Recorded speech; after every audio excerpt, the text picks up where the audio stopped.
Dragi učenci in učiteljica Alenka Vižin, jaz vas prav lepo pozdravljam.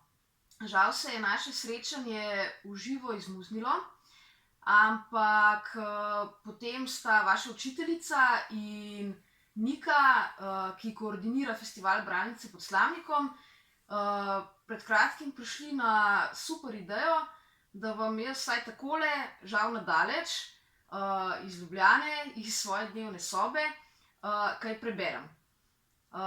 Tako da se vsaj takole virtualno podružimo. Še preden pa bom začela, bi se vam pa res zahvalila in vam čestitala za super ustvarjanje po mojih knjigah. Vaša učiteljica nam je namreč poslala nekaj fotoutrinkov iz vaših šolskih sten, kjer sem videla super izibizije in druge junake, za kar se vam res lepo zahvaljujem. Odločila sem se, da vam bom prebrala eno zgodbico iz knjige Grdavši. To je moja prva knjiga, ki je izšla. Zdaj je od tega že, mislim, da 10 let minilo. Mi je pa tale prva zgodbica v njej še vedno zelo pri srcu. In sicer bomo šli v njej skupaj z Grdavši v Muzej umetnosti. Grdavši gredo v Muzej umetnosti. Nekega prav posebno grdega dne so bili Grdavši še posebno dobro razpoloženi. Odločili so se, da bodo napravili ekspedicijo v Muzej umetnosti. In so šli ata Grdavš, mama Grduhinja in mala Grdobica. Stopili so tam, kjer je pisalo muzej, in se prav korajžno lotili prve dvorane levo. Sredi nje je stal velik steklen kip. Fuj, kako je gladek, se je namrdnila Grdobica. Starša sta znak strinjanja prikimala. Zasukali so se na petah in se skoraj zaleteli v še bolj veličasten kip, ves v zlatu.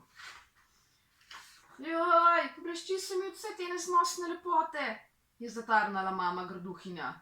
Neokusno, skrajno neokusno, se je strinjal ata Grdavš. V upanju na kaj boljšega se je namenil desno dvorano. Na vseh 4 stenah so visele slike v rezljanih okvirih, v katerih so bili prečudoviti akvareli sončnih zahodov. Čista škoda časa, je modro zaključila Grdobica in za nalašč namesto v stene gledala samo še na tla. In tedaj, vsaj zazdelo se je našla umetnost. V desnem kotu je zagledala krasen rozači gumi, ravno prav prežvečen in ravno prav svež. Ko si stopil nanj in na to nogo dvignil, se je prekrasno razpotegnil kot elastika. Grdobica je dvigala in spuščala nogo ter vmes navdušeno ploskala. Celo starša sta bila očarana nad umetniškim prizorom, ki sta mu bila priča. Toda glej ga zlomka, še preden so se sploh naveličali, je ata Grdavš v levem kotu že zapazil novo umetnino. Izjemno zbirko puhastih svaljkov prahu. Kako očarljivo, je zanosno dejala mama Grduhinja, kar ni mogla utrgati pogleda od prahu, ki je bil zagotovo star vsaj 10 let.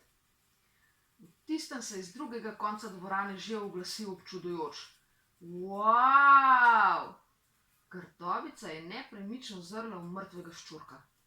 Ležal je med špranjami v parketu, zagotovo že nekaj tednov.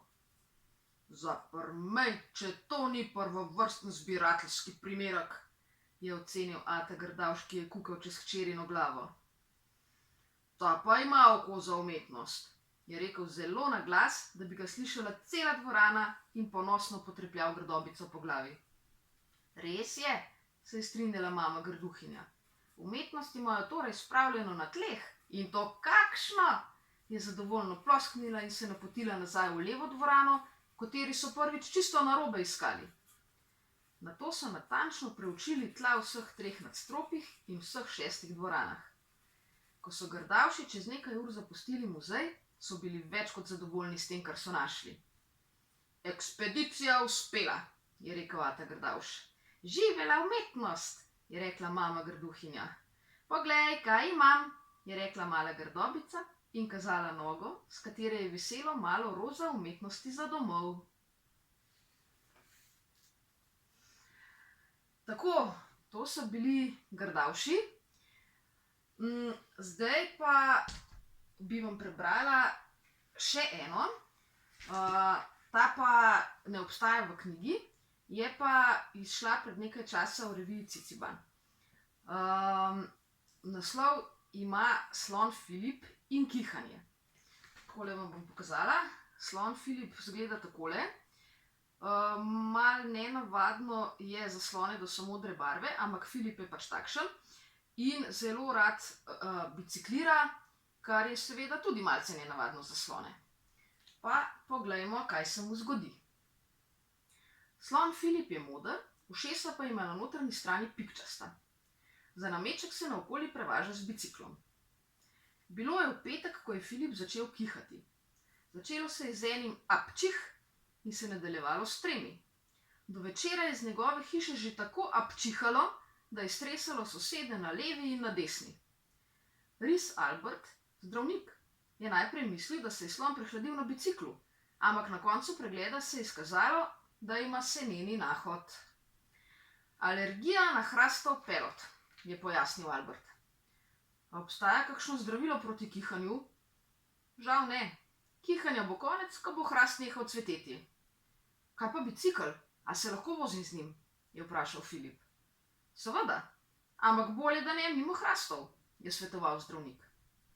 Filip se je poskušal izogibati hrastom, ampak izkazalo se je, da so kratko malo povsod. In tako je še naprej kihal in soseda je še naprej stresalo. Ni pa stresalo samo sosedov. Ko je šel Filip v soboto zjutraj mimo češnje bika Arneta in ravno takrat silovito kihnil, je ubogo drevo tako streslo, da so vse zrele češnje popadale na tla. Ojoj, oprosti, se je opravičeval Filip. Arne pa je zamahnil s kopitom. Nič hudega, pravzaprav hvala, danes mi ne bo treba plezati. Malo kasneje je Filip naletel na surikato Suzi, ki je čisto malo kukalo izpod velikega dežnika z modrimi pikami. Živjo, je pozdravil Filip. A je napovedan dež? Živjo, je odzdravilo izpod dežnika. Ne, da bi vedela. Darilo je. Upam, da bo danes sončnik in ne dežnik. Takrat je Filip tako gromozansko kihnil, da mu je Suzi odneslo izpred oči naravnost pod jasno nebo. Čez nekaj trenutkov se je pod dežnikom elegantno prizibala na tla. Joj, opravičujem se, je slon kar lezel skupaj, a ga je Suzi hitro ustavila. Imeniten dan, najprej dobim dežnik, potem pa še polet. Kakšna sreča! Filip ni bil prepričan, da je pošiljanje prijateljev v zrak sreča, zato je sklenil, da gre raje domov. Ampak ko je nekaj ur preždel v fotelju, se mu je zazdelo, da ga od samega sedenja začenja boleti rep, zato se je odpravil na popoldanski sprehod. Ko je šel mimo Rebekinega frizerskega salona, je vanj kot običajno pomolil glavo, da bi frizerki in njenim strankam voščil dober dan. Tokrat pa je namesto pozdrava iz njega zletel samo koronski kih, tako topel in močan, da je nemudoma posušil vse sveže oprane dlake in grive. Ups, se globoko opravičujem, je zamrmral Filip, zebra Rebeka pa se je občudujoče zahihitala. Boljši si od vsakega sušilnika za lase. Škoda, da ne deluješ tudi v obratni smeri, kot sesalnik. Tako bi lahko še posesal odstrižene dlake, ki jih je razpihalo naokoli. Filip se je seveda ponudil, da jih pomete. Ko je opravil z odvečnimi dlakami in grivami, ker je vmes še 3-krat kihnil, mu je to vzelo precej časa, in nadaljeval sobotni sprehod. Kmalu je naletel na mačka Alfija. Oho, koga vidim? Slišim, da si danes blazno koristen. No ja, jaz samo kihnem, je zardel Filip. Ne bodi tako skromen, ga je potrepljal Alfi. Mimogrede, jutri ima mali rojstni dan, a prideš na torto? Hvala za povabilo, ampak moje kihanje utegne povzročati težave. Dvomim, da lahko karkoli povzroči večje težave od 15 mladih mačkonov, ki norijo po hiši.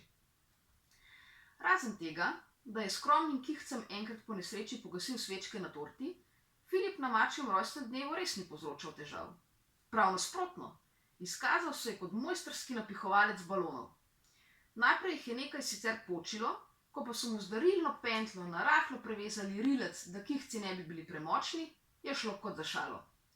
Edina težava je bila, da je nekaj najmanjših in najlažjih gostov odneslo v zrak, kadar je Filip ni pravočasno kihnil v balon, ampak vanje. A ker so imeli v tacah balone, so varno pristali na tleh. Pravzaprav je letenje na slonih kihcih kmalu postalo najboljši del rojstnodnevne zabave. Ko se je Filip poslavljal, ga je Alfi objel. Hvala ti, napihniti toliko balonov pa res ni mačji kašelj. Ti že veš, se je namuznil Filip in pomahal. Pomladni dnevi so minevali, Filip je kihal in soseda je še naprej stresalo. Ampak enkrat je vsega konec. Filip se je nekega jutra zbudil in cel dan ni kihnil. Kakšna sreča, je veselo zatrobil slon. Kakšna škoda, so menili mali ljubitelji poletov. Tako, tudi mi smo prišli do konca, tako da vas jaz lepo pozdravljam. Vam želim še lepe tedne v šoli, kolikor jih je do konca, in potem še lepše počitnice, pa upam, da se morda enkrat srečamo tudi v živo. Adijo!